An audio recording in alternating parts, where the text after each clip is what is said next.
നമ്മുടെ മണ്ണാർ ആർമി ഗേറ്റിനടുത്ത് മാത്രമല്ല ഖാൻ സാർ മുഴുവൻ ഹൈ അലേർട്ട് ആയിരിക്കാൻ പറയൂ. ഖാൻ സാറിൽ കാൽക്കുലേറ്റർ വെച്ചുള്ള കണക്കുകൂട്ടലുകൾ വിലപ്പോവില്ല. ഖാൻ സാർ ചുവന്നെരിയണം. അതുകൊണ്ട് തന്നെയാണ് ഒരു കണക്കുകൂട്ടലിലും പെടാത്ത ഒരുത്തനെയും കൊണ്ടുവന്നത്. എരിയുന്ന കനലുകൊണ്ടായാലും ഇവരുടെയൊക്കെ ചോര കൊണ്ടായാലും അവന്റെ പേര് അറിയാം ബാബ.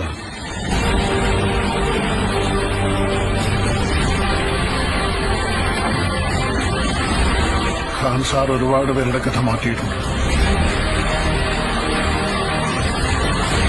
പക്ഷേ ഖാൻ സാറിന്റെ കഥ മാറ്റിയത് രണ്ട് ഉറ്റ സുഹൃത്തുക്കൾ ബദ്ധവൈരികളായി മാറിയപ്പോഴാണ്.